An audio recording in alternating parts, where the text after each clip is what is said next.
because Florida is a hypercar mecca, and it was swept out of his garage. I saw pictures of a flooded Koenigsegg Regera. All right, guys, welcome back to the channel. As many of you guys know, there has been a dramatic hurricane that happened in Florida. 150 miles an hour.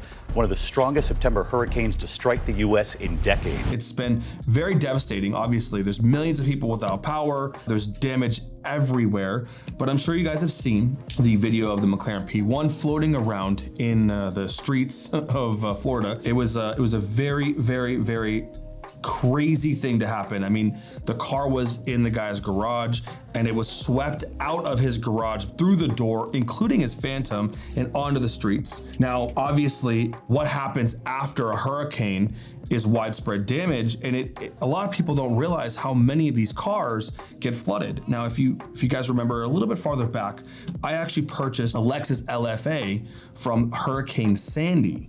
Now, the orange one, it was flooded, but it was a very, I don't want to say it was a very light flood, but it only went up to about the carpet of the car. This car, the P1, and many others were almost fully submerged. I mean, it was to the windows of the car. Now, that car happens to be a hybrid and a very expensive one at that.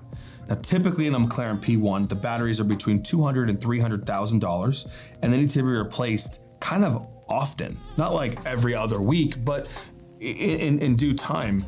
This was a 300-mile car. I mean, the guy that purchased it had just recently bought it, and how devastating, right? I mean, I hope he had his insurance on that car, because I heard that he would only had it for 10 days. Now, most likely he did. When you have a hypercar, you kind of, I mean, myself included, gamble a little bit on insuring the cars for just a little bit less, right? Now, if you take a loan out on them, some people just take a insurance policy on the loan value and not the retail value, because with cars that are over X amount of dollars, they aren't covered usually by actual cash value policies. They're covered by stated value policies. Now, that's very important because on your, let's say, BMW 5 Series, you know, that car's value changes all the time. On hypercars, they don't move as much, right? You're looking at a $2 million car, and it could go up to $2,200,000, $2,300,000, and then maybe down to 1.8, depending on the sales at the auctions. But typically they stay pretty stable, right? So those policies are written as stated value. Now, I have in the past insured my cars for less than they were worth, because you don't drive them that often, right? And imagine paying $6,000, $7,000, $8,000, $10,000, $15,000 a month for car insurance and using your car twice or 3 times a month. It feels like you're getting robbed. So I typically insured my cars for less just because I wanted to save a little bit of insurance money, and I was okay taking that risk. So hopefully that's not the case in this particular situation. But if it is, that car is 100% totaled. Now, I thought during this hurricane, there's gonna be a lot of big cars because Florida is a hypercar mecca. I saw pictures of many mid-engine Ferraris, 488s, F8s, a lot of Huracans. I saw pictures of a flooded Koenigsegg Regera. Now, that one has my interest the most because as you guys know, I'm a very big Koenigsegg supporter, with my CCX and Agera. I would love to add another Koenigsegg to the garage, but these cars are really, really hard to repair. Now, we saw the Fire Chiron sell for over $1 million at Copart with a Florida title of destruction. So it cannot be re-registered under a rebuilt title. Now, I know a lot of you guys out there want to fight me on that, but if it can be done in a gray area and not in the clear. Like it's much different to do that than getting a salvage title. Now, Florida is one of the only states that does this parts only title thing. And so I'm afraid that many of the cars coming out of the Florida insurance claims are gonna be as of part only title, but it's up to the insurance company at the time.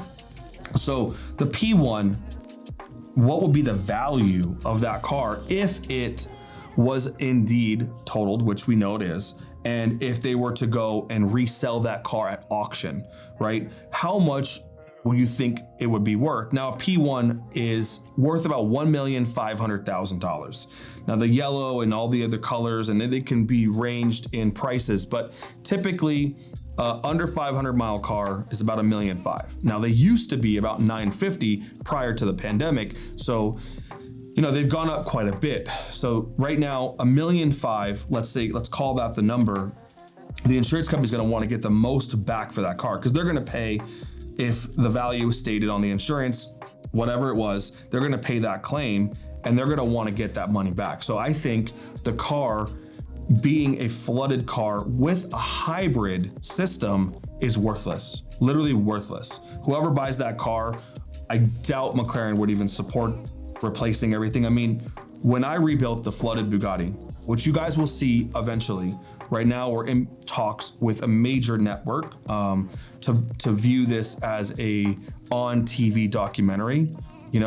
I have a lot of very good content and I don't necessarily think YouTube is the best place to put it. I'm not saying anything yes or no yet, but I've been approached by many different TV networks to put this on that platform versus YouTube because it is a nostalgic and one of a kind issue that I've repaired. But while repairing that, every single wire, not like 3 of them, every wire, every door switch, every actuator on the windows, every single electronic component in that Bugatti was replaced. Every one of them.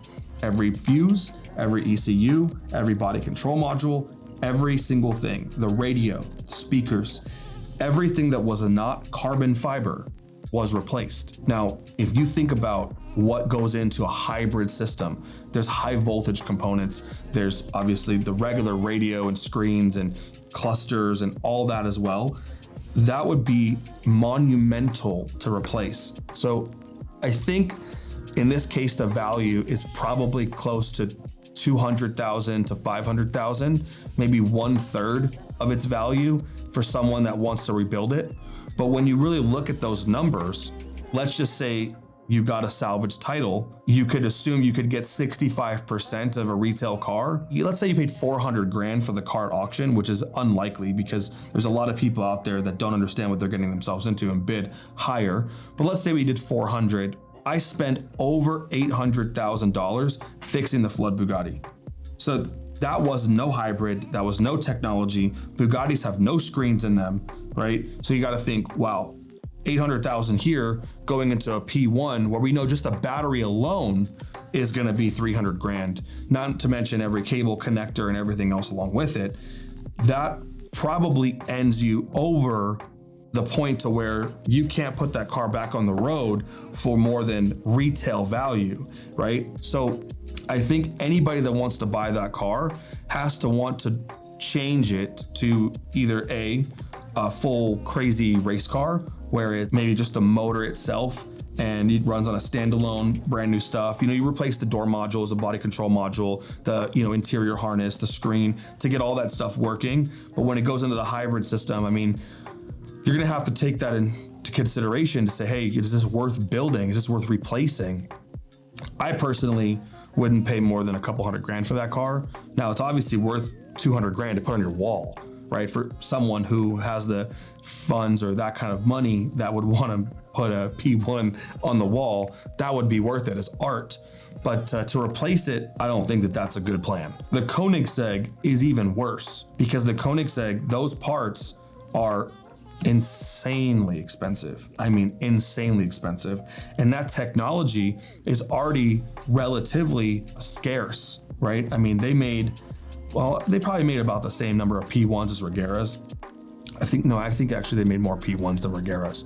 But Koenigsegg is a small company versus McLaren's a lot bigger company, so the parts availability would be much less. So I think the Koenigsegg has to be even crazier, right? Like you got to buy the Regera to want to put in like a manual gearbox and straight crazy standalone ECUs. The Regera has a fully automated door actuation, engine lid actuation, front actuation. So all of that is not going to work in a flooded car. So you got to take that into consideration also. And to open the doors, you actually use the screen. There's like not buttons inside. So that system has to be completely replaced. These are gonna be pretty wild rebuilds, right? Any of the Ferraris or Huracans that are a little simpler that you can buy parts on eBay are much more attainable to purchase. So if you guys out there watching the video wanna rebuild a flooded car and you wanna get into that, I definitely recommend taking your chances on some of the $100,000 to $200,000 cars, you know, versus taking $1 million car and trying to gamble and buying parts from the manufacturer. And those guys, they take it personal. They don't want to see these cars on YouTube, right? It took me a lot of time to convince Bugatti to let me rebuild this car. Like, I didn't just buy it and call the dealer and was like, hey man, I need this parts list. They were really picky. I had to sign huge amounts of paper contracts and what I was allowed to film, what I wasn't allowed to film. All of that stuff had to be described, and every single part that I purchased from the manufacturer had no warranty. So they were real picky with that. Like, if I installed it incorrectly or anything, I was just shit out of luck. Kind of to sum this video up, right? If you guys are trying to get into rebuilding a flooded car, definitely don't go for the big boys first, because you know, you could walk yourself into a really, really, really big financial problem. So I know this video is all about the cars and the effect on the cars and all the crazy things that are gonna happen in the next coming months with the car world and all the cars coming from Florida, but I don't wanna take light away from all the people that are devastated by the hurricane, displaced out of their homes, and basically put into a really bad situation, because that's the more important thing, right? I mean, we've got millions of people out there in Florida that have much larger issues than a flooded car. So please guys, if you can, you know, support them. We've got the links in the description for the Red Cross. Donate a little bit of money. You know, we want to get the word out there. We want to get money there. I mean, our government does basically nothing for all of these people. We put more money out of this country than into this country, and that's really sad. So we here, as part of our country and our community, need to step up and step in where the government doesn't do anything. All right, guys, thanks for taking the time to watch this video, and hope to see you in the next one.